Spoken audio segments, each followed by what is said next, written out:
কিছুতে থামানো যাচ্ছে না দক্ষিণী মায়ের কান্না। পরিবারে একমাত্র আয়ের মানুষ ছিলেন ভাঙারি দোকানি আরিফ হোসেন রাজীব। গত 20 জুলাই দুপুরে বাসা থেকে বের হয়ে ফিরলেন লাশ হয়ে।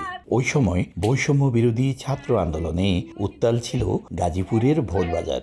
সেখানে সংঘর্ষের মধ্যে পড়ে প্রাণ হারান পথচারী রাজীব।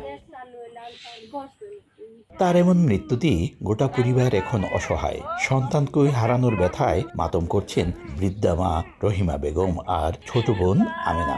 আমার বাবা সেটার কর্ম করতে গেছে গো বাবা, আমার বাবার উড়বে কেমনে এই তুফান বলল গো বাবা।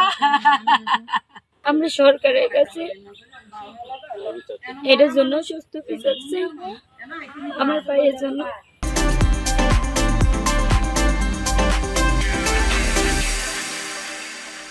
কিভাবে স্বামীর মৃত্যুর খবর পেলেন তা জানালেন স্ত্রী শরীফা বেগম। শনিবার দিন বাঙ্গালি কাজে গেছে, শহরে বাইরে সে কামো হইতেছি, কামো গেছে পরে যখন দেখছে মানে ইয়া হইতেছে এই সময় বুঝতে পারে আইলে পরে আবার 2টার দিকে গেছে কাম, আবার 2টার দিকে গেলে পরে 3টার দিকে আমি খবর পাই ওর এক বন্ধু এক হইতেছে যে রাজীব ভাই গুলি খেয়ে মারা গেছে। অসহায় এই পরিবারের জন্য সরকারি সহায়তা চেয়েছেন স্থানীয় জনপ্রতিনিধি।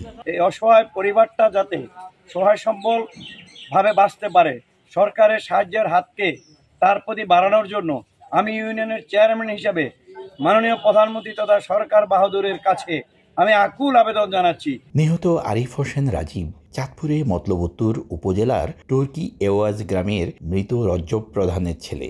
ইব্রাহিম নামে তার 2 বছরের একটি শিশু সন্তান রয়েছে। ফারুক আহমদ, সময় সংবাদ, চাঁদপুর।